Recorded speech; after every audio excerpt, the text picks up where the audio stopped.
Welcome to today's Injury Pros podcast. We have with us today esteemed criminal defense attorney Michael Kotik, who practices in both Pennsylvania and New Jersey.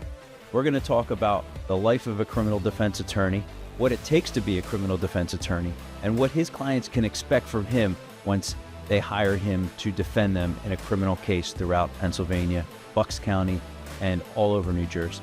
Welcome, Michael Kotik.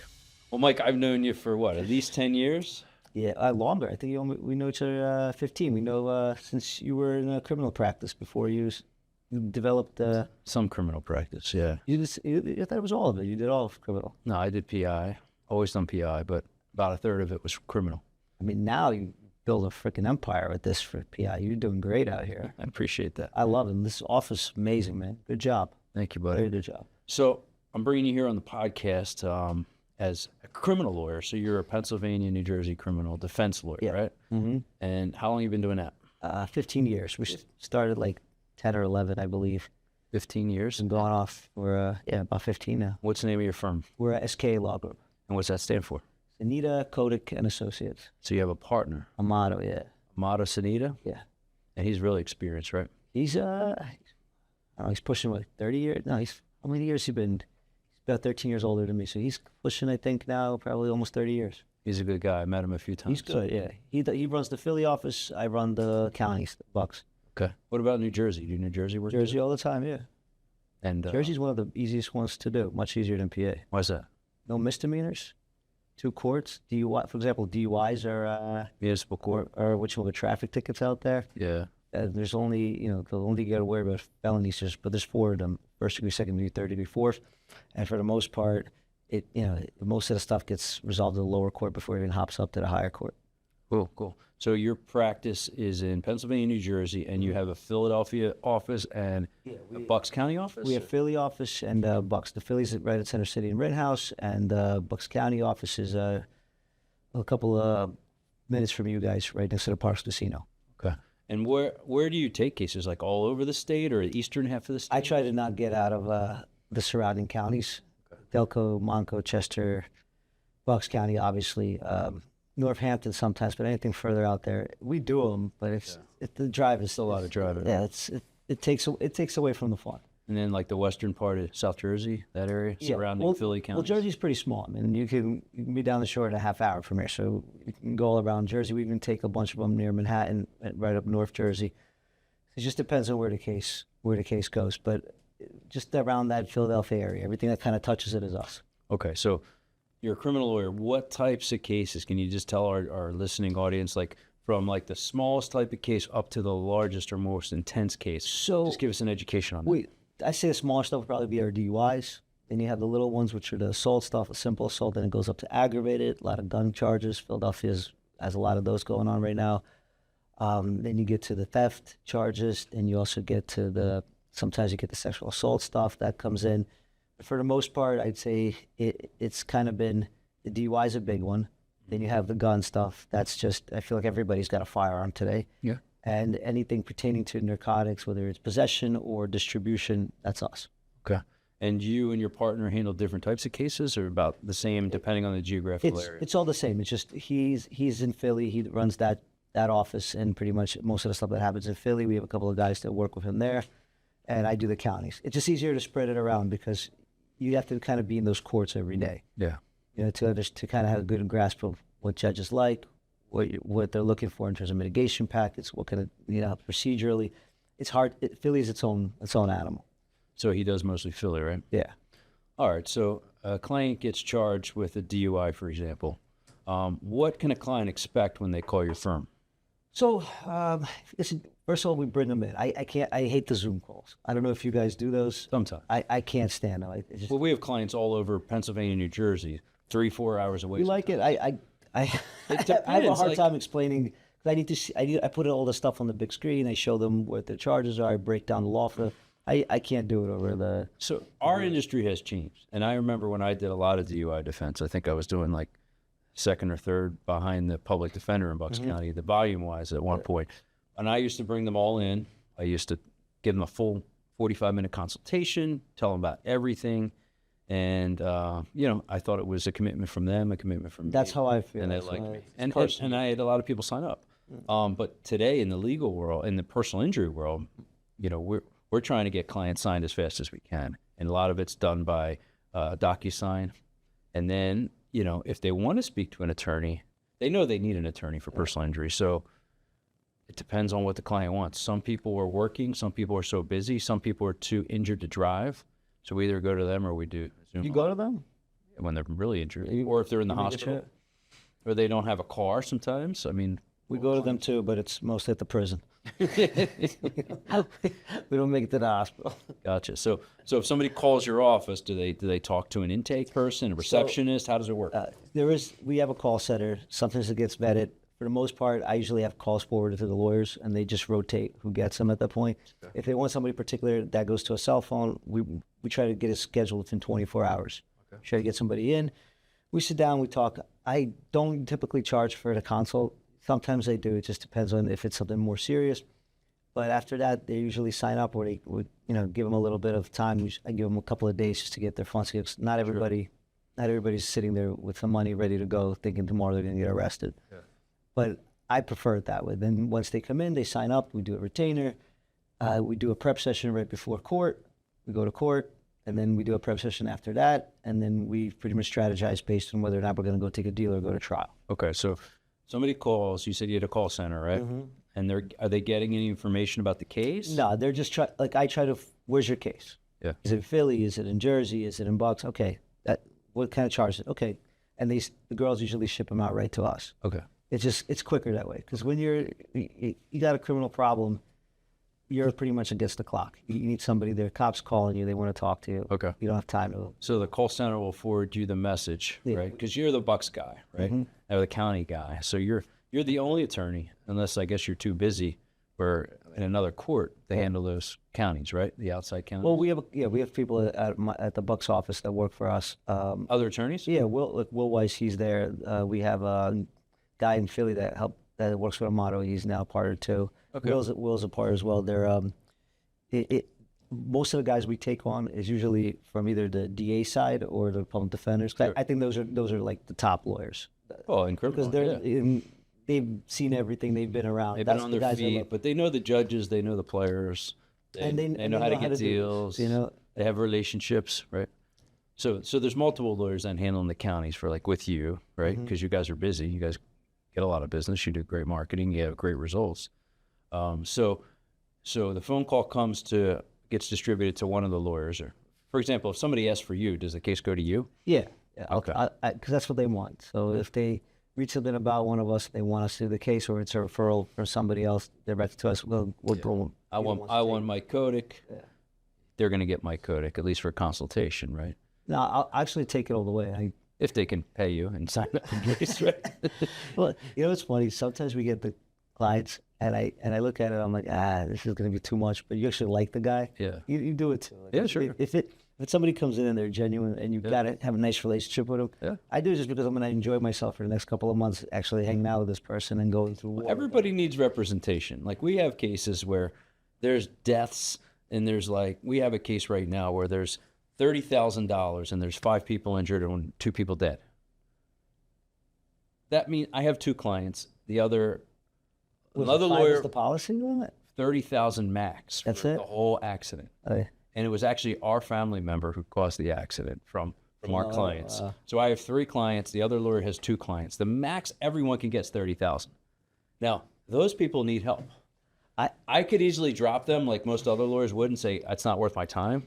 But I feel like those people need legal representation, and it's our job as lawyers to kind of pick up the pieces sometimes when people can't afford or can't get good. But do you also think if it has a lot to do with the people? If it's a good person, you feel like you're obligated. You're talking about sign up. I've already signed them up at this point. I know that I have at least 2 or 3 people that are severely injured. But in our business, we don't know what the insurance coverage is until after the investigation's done, and so sometimes. But how do you guys find that out? How do you guys know the policy? In New Jersey, they passed a law where for auto accident cases, they have to disclose the policy limits. To the lawyers? Or? To the lawyers, to the requesting lawyer who represents the other side. Well, PA doesn't do that? PA doesn't do that. There's no law. This just happened in New Jersey a couple of years ago. But in PA, we basically have to prove to the insurance company or the insurance company adjuster that this case is so serious that you should be disclosing your policy limits and or tendering your limits because it's so serious. So they don't have to. They call it a privacy issue with their insured, so the person who caused the crash. How often do you guys rumble? How often do you go to trial? We go to trial several times a year. Yeah. It's Not as much as criminal, right? Well, yeah. I mean, but I think, and I've said this a million times over to a bunch of people. I don't think you know how good of a lawyer you are until you've been in a courtroom. Yeah. You pick that jury. Oh yeah. That's why I see a lot of people who do this. A lot of it's just deal. Mm-hmm. I think the right question, if you're somebody who's signing up PI or even criminal, is how many times have you been in that ring? How many times have you fought all the way? Not even the result, but how many times have you went up there and actually well, you have went to war? I think as a trial lawyer, whether you're criminal defense or plaintiff, personal injury or civil, you have to have the experience of getting in that courtroom. Why? Because you know when to push and when not to push. Yeah. I've said this before on this podcast. Whether you're a criminal defense lawyer or a plaintiff's personal injury lawyer, you can always find a reason to settle the case or take a plea. Mm-hmm. You can always justify it. A lot of lawyers are scared because they've never been in the courtroom, but don't have that experience. So they're really taking pleas. But even an experienced lawyer, if they're not pushing hard, if they don't care enough, they can always justify and convince their client to take a plea in probably 90% of the cases, right? Yeah. Find a reason, because you're going to get in bigger trouble. You can go to jail for 5 years. You can go to state prison if we don't make the deal. Tell them what the max is when really it's not probably what they're looking at. So that happens a lot. So you have to have a lawyer that actually wants to fight. And some lawyers don't want to fight, whether they're younger or they're over the hill, shall we say, and they're just coasting. You got to have somebody that's been in the courtroom, that knows when to say when, that knows when there's not justice. Yeah. If the prosecutor's taking advantage of you, or you know the prosecutor's wrong, what are you going to do? You're going to file motions. You're going to take it to trial. And whether you win or lose, you're just going to do your best for the client. You can't guarantee it. What's your favorite jury pool? Favorite jury pool? Philly. Yeah, everybody loves Philly.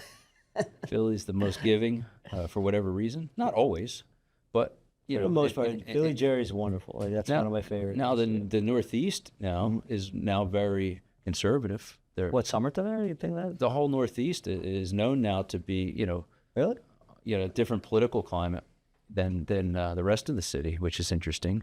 But overall, any lawyer in the whole region of Mid-Atlantic region of the United States will tell you that Philly's the best place to be. So we try to get all of our cases in Philly. Sometimes the judges don't like that, and they toss us back to our counties. But and it's funny, everybody says the same thing, whether you're criminal or PI. Everybody loves that Philly court. Even for criminal. Yeah, of course. Well, now with the new DA, right? He's a little bit. Who's the new DA? Oh, not the new DA. He's been, I feel like I say new. But I feel like that's the only DA. I don't remember any other DAs. To me, I call him new. He's not new. You're right. He's not new. Hey, he's been around for a while. He just got reelected, or is he going to get reelected? Or I think he just recently got reelected. So, but anyway. But you know what's funny?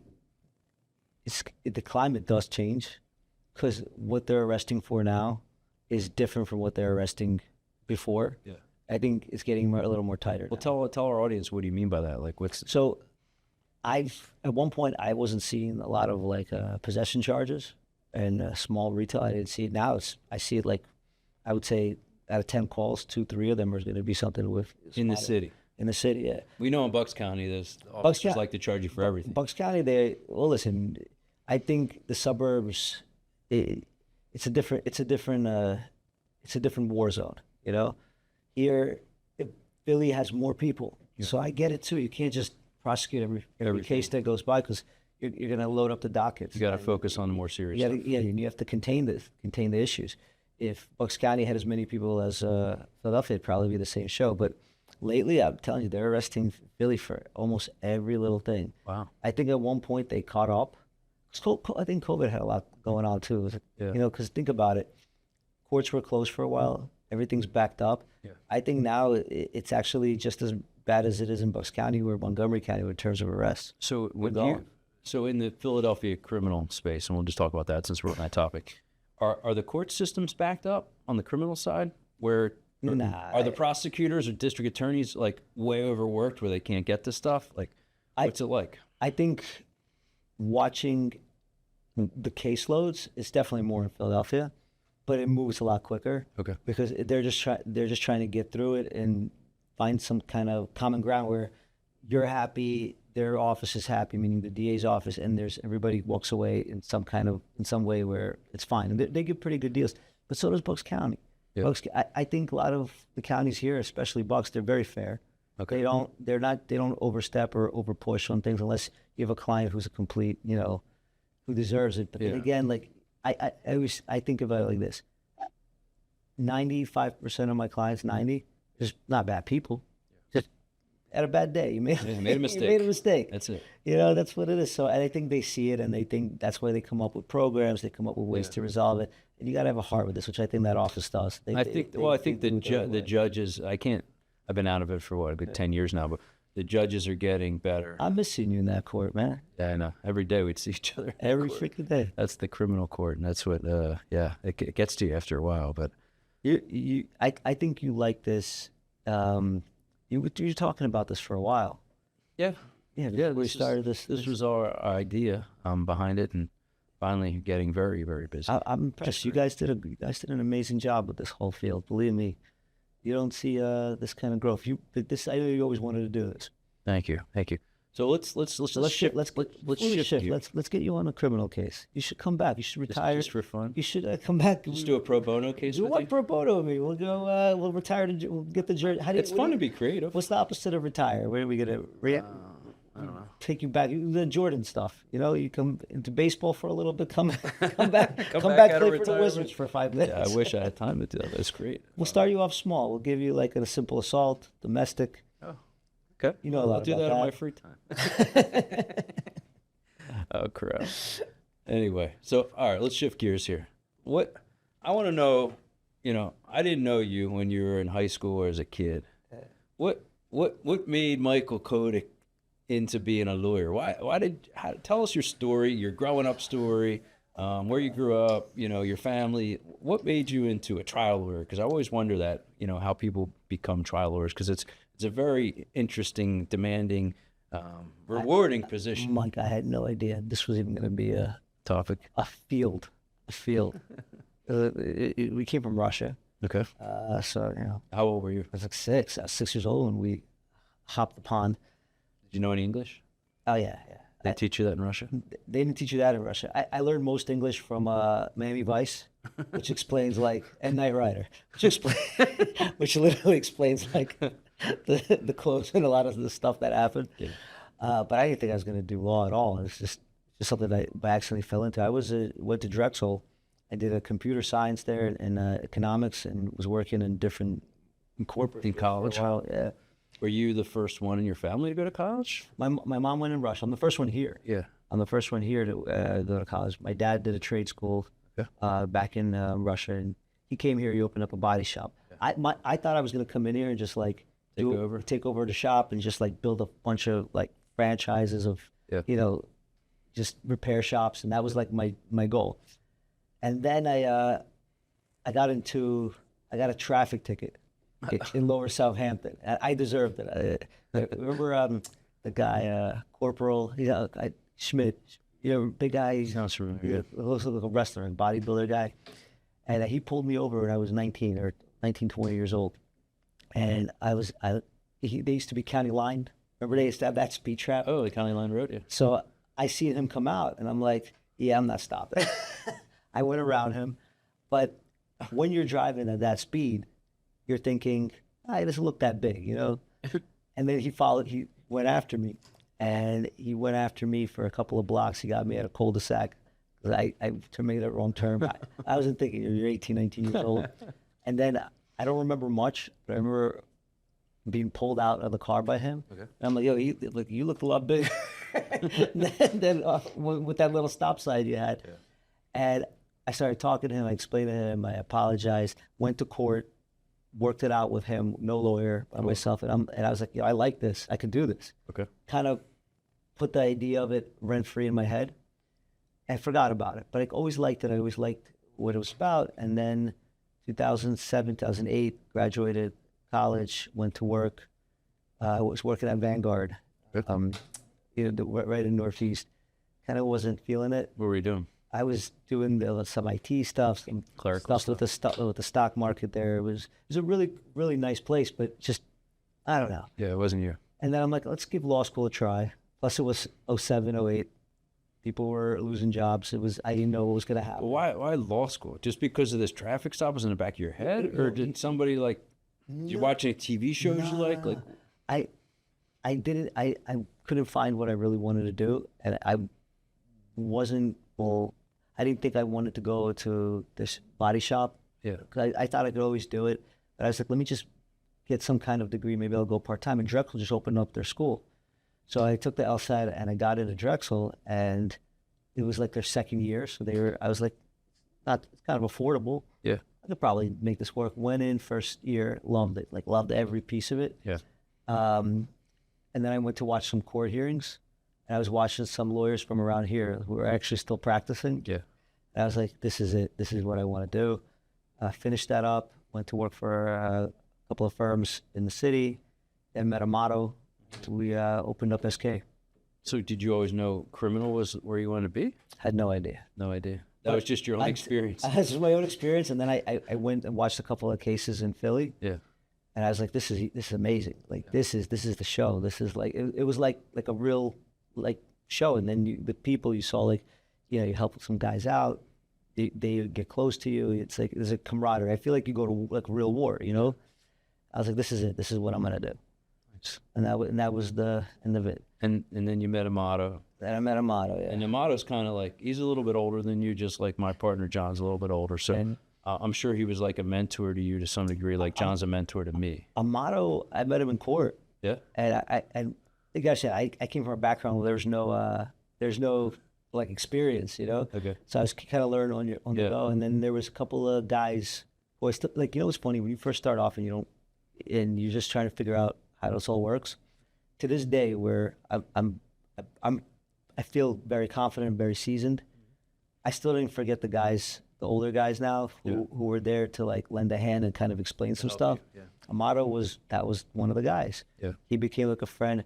Some other lawyers from Bucks County where you could come up to them, you'd have a conversation about a case, you kind of figure out, they point you in the right direction.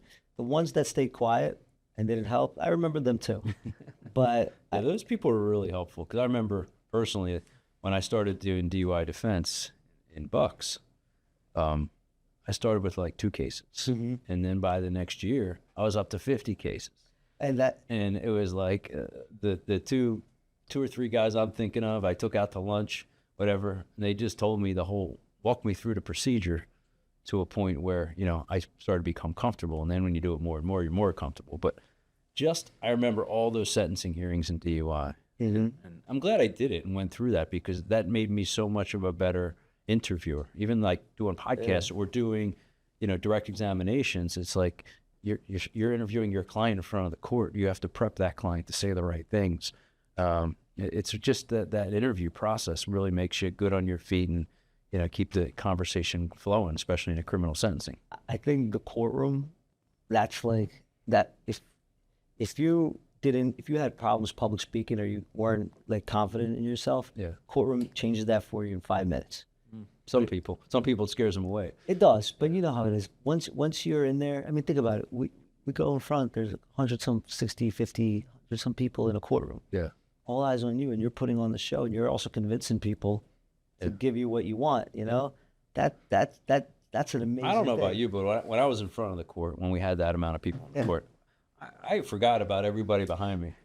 Because those judges are sometimes intimidated, and you want to make sure that you're having the right conversation and you're listening to that judge. So I always tune them out behind me. It always happens, but it's funny, when we do a jury, it's a little different, because usually you have the audience in the back, and you just kind of, you're the judge, and maybe you got a witness and you're a prosecutor on the side, and you're kind of going back and forth. When that jury comes in, you can read so much on their faces, man. Like you could kind of see if you're going the right direction or not the right direction. And then it gets a little trickier, because you're not used to 12 other people staring you down. Yeah. But once whenever we do a jury trial, I always look at their faces. I don't think the voir dire, the questions, do a lot. I think based on the personality of what you see when they look at you, that's to me is always been my I trait. don't know about criminal, but I can't agree with you on civil. Why? Because there's so many deep-seated biases. Oh, come on. You can't, if you got a jury that's looking at you and like they're kind of nodding their head and they're kind of feeling what you're saying, that's a go. That's Most of the juries, they're, well, what we know from our statistics, not ours, but from the plaintiffs, 70% of people hate people that bring lawsuits, personal injury lawsuits. And just amount of same people hate personal injury lawyers like ourselves. So we know we're going in there. Not too many people are nodding for us. They want to get the hell out Let of me ask, who can hate you? Who could possibly hate you? It's generalized. I'm not saying me, but it's there's so much in a civil I met like case. 3 people, maybe a little more, that hate you. But Really? that's it. I have not met any. You never told me who they were. I can't tell you who they are. Oh. They're For their own safety? For their own safety, I can't tell. Nice. So you guys, how often you guys settle up here? Or like, I get. what is it? Is it usually a settlement, or is it? I can tell you, you talk to the biggest trial lawyers across the country, they'll still tell you 99% of the cases. It's all plus gets settled. Settle at some point. For Yeah, example, but I heard you guys really, you guys put a lot into trial, though. You guys put a lot into you trial. have to. You have to. I mean, this. I always say, our clients have one shot. Yeah. There's no redos. But cases settled, right? So just Tuesday, we had a case settled for $7.5 million. What? $7.5 million. How much are you paying me for this podcast? What's my cut? What's my cut? It's my cut to promote this. Well, we're going to work you in on the civil side at some point. Give me 10% of that As soon as you 10.5. send cases over to us, We don't you get- get a referral. We don't get that many. I told you we don't get that many. So You got to work your clients. what am I supposed to You go out there? you know the best personal injury lawyers around, and they're right here at Cordisco and Saile. That's what you tell your clients. But luckily, Who's better, Cordisco or Saile? what do you think? Me, honestly, Cordisco got amazing teeth. He's got a beautiful smile, man. Does that make them better? I think that makes you. Well, each of us would have different opinions on that, but we'd probably agree all together. That's why we team up.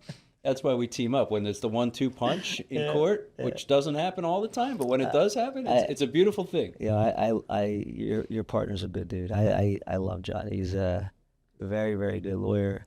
I'm glad that you guys came together. It's a nice fit. Yeah, he's a good guy and a good mentor. Man, And tell you met him at the gym. You should talk about that story.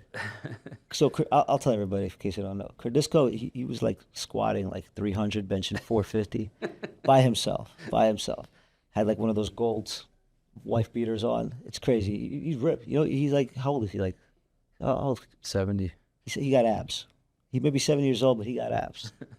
Can you put a picture in here of his abs? Don't Photoshop it. Just put the picture of his abs. Alex put it in. Mike saw it. He's like, oh, you like 70 years old? He wasn't 70 when I met him. He was 69. He goes, can't believe you got abs like that. And then he's like, I'll train you. I'll teach you how to get out of that. And that's how you guys met. That's how they opened up Cordisco Saile, because Mike wanted Cordisco's abs. Something like that. No, but True story. John's still here. John's still working, and John helped us with that $7.5 million recovery on Tuesday. So that was amazing. But tell me, I mean, I could talk all day about John, and that's not why we're here. But I want to talk about you and your practice. Tell me about how Amato has mentored you and made you grow as an attorney. So Amato, he's you know what I like about him? The guy, he cares. He's very difficult, I'll be honest with you, to deal with when he's in the zone, because he stresses about every freaking little Is he a thing. perfectionist? He's beyond perfectionist. And it drives all of us who work with him insane, because if he's got a trial, it's like that's the show, that's what we're doing. Everything else has to just not be distracted. And you try to it's good to have a partner, because they could block away the things that you don't need to hear The about. other stuff. So you could focus right on what you need to do, which is that win. The way when we first started out, we had different styles of prepping. I would prep, I would bring in witnesses for 2 weeks in a row every night. I would tire these guys out. Yeah. And he's like, what the hell are you doing? Yeah. Give them some rest. They have to be natural. They have flow. to be natural. I always thought you overkill. And he kind of said, nah, you got to do it where there's a more, it's like anybody you come with that's true professionals that knows what they're doing, you learn a little bit from them and you make it into your style. That's what I got from him. And now I see like a lot of the same things when I go to trial. I don't want to be bothered with all this crap. So he goes ahead and just takes anything the calls, puts it away, because you got to focus. If you lose, somebody's going away. Yeah. Somebody's losing their family. Somebody's losing their freedom. You don't have time to deal with a Comcast bill or some crap with a parking space out there. No. Totally. Having a team, totally different ballgame than going on. And we're the same way. I mean, we don't have as many trials as criminal lawyer does. It's just the way civil is. But when we are preparing for trial, there is just nothing else in the world going on, and it has to be that way. Otherwise, it's so you can't intense. focus. You have to prepare left and right. You got to prepare the defense side. You got to go back and forth, and because you want the best result. And in our business, we don't get paid unless we win that trial.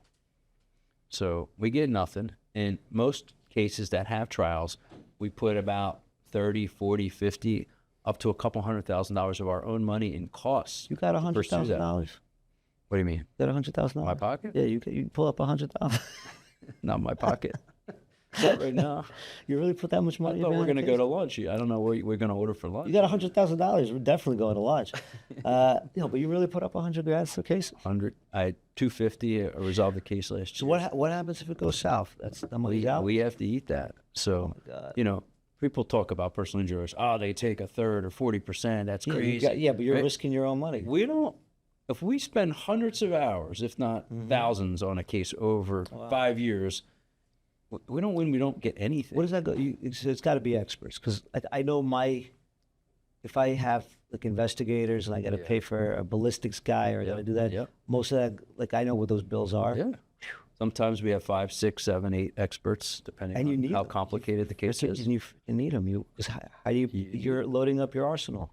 Well, you need them for evidence to get in, and you need them to explain things to the jury. But we have those cases, and the more complicated the case is, the more experts you may need. So, $15,000, $20,000. You know what's funny? Not everybody does.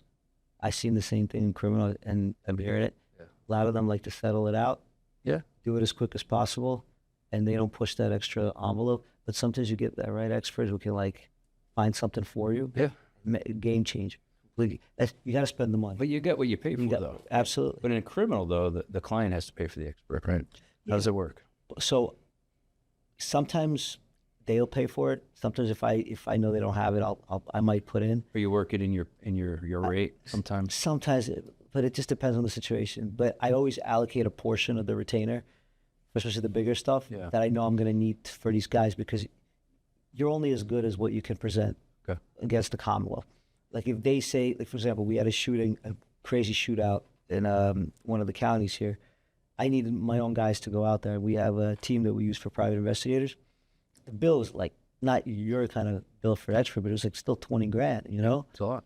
But you need it because they found that one tape, that one Ring camera that showed that the shooter on the case was not our guy. Yeah. That it was the other guy.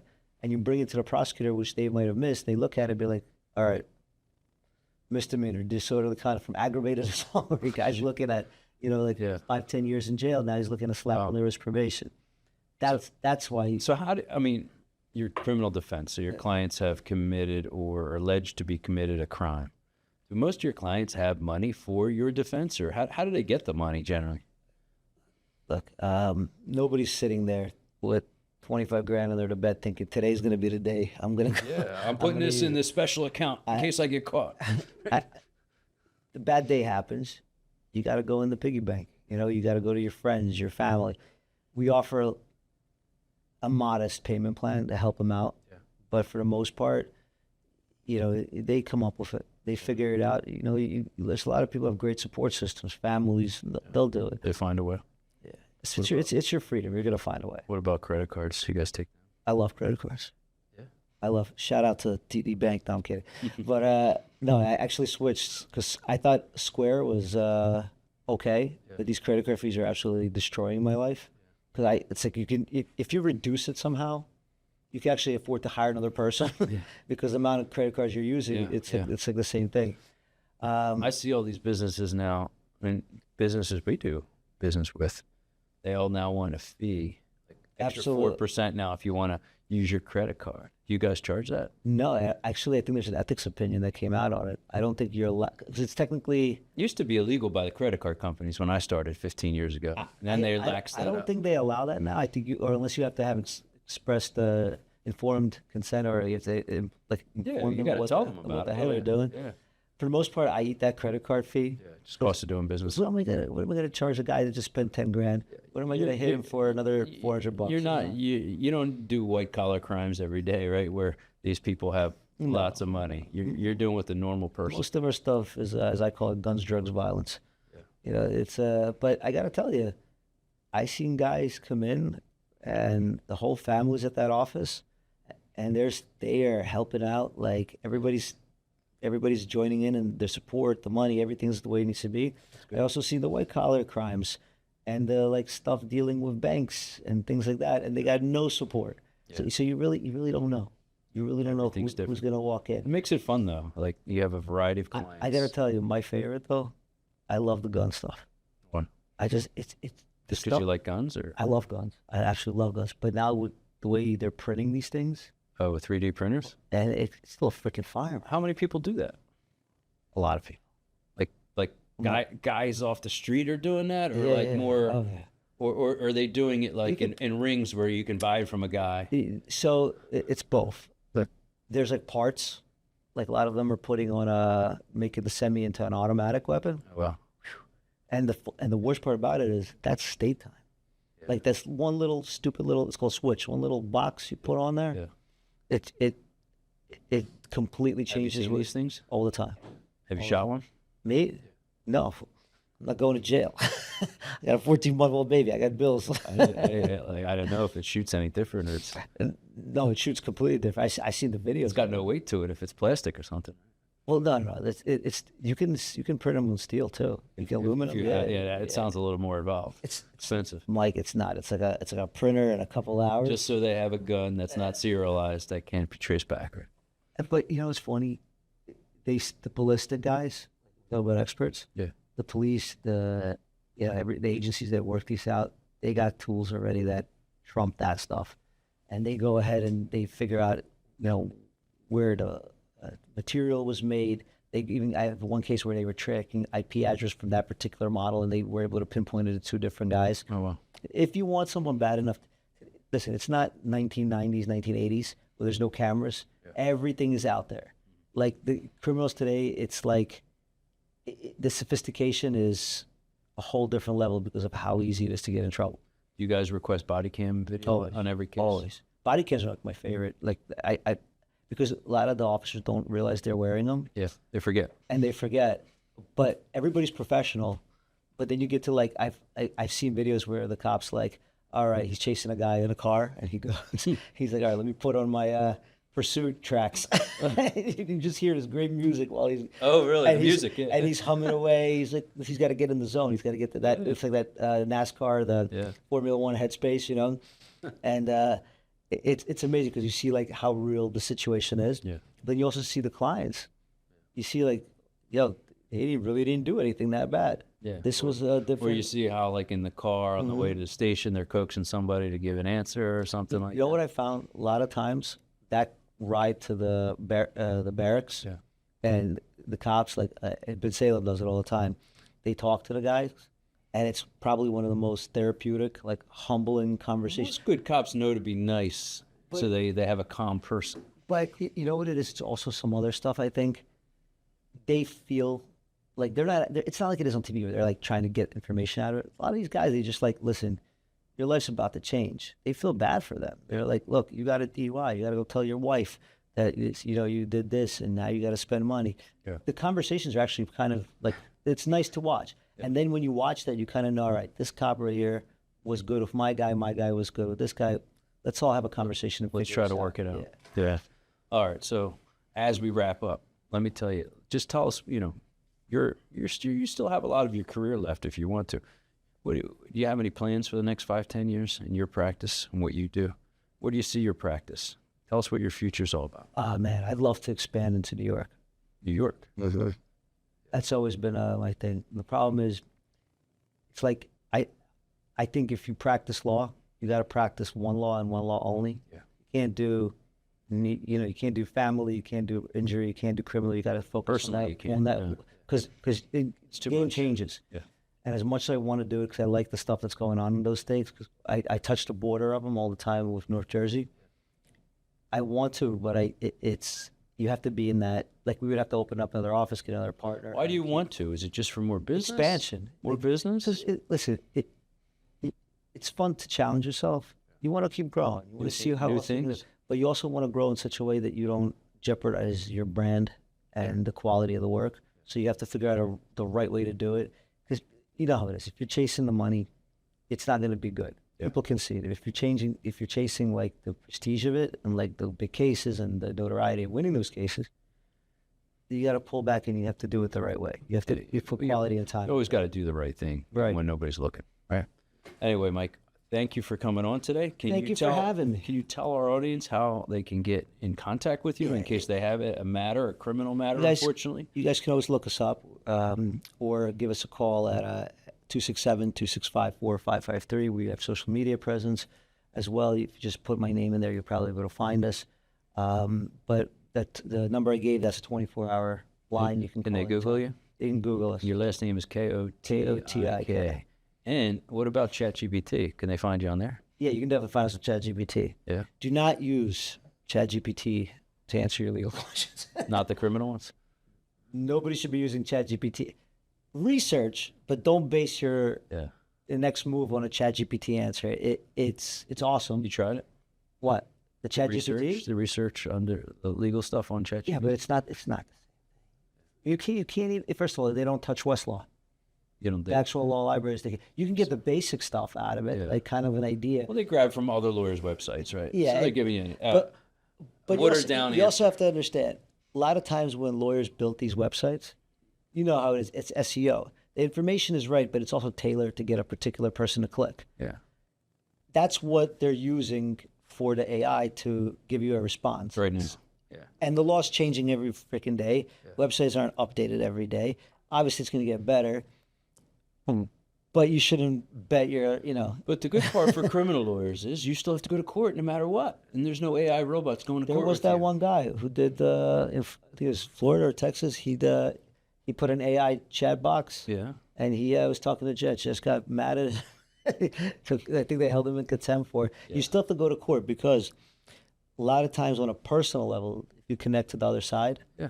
you'd be able to resolve some They're stuff. not going to have chat robots or AI robots in court. The court rules will never catch up to that. That's why the trial lawyers should always be protected because it's our last chance, right? I think Last shot before the government takes advantage of it. I was in government. I think we have Terminator.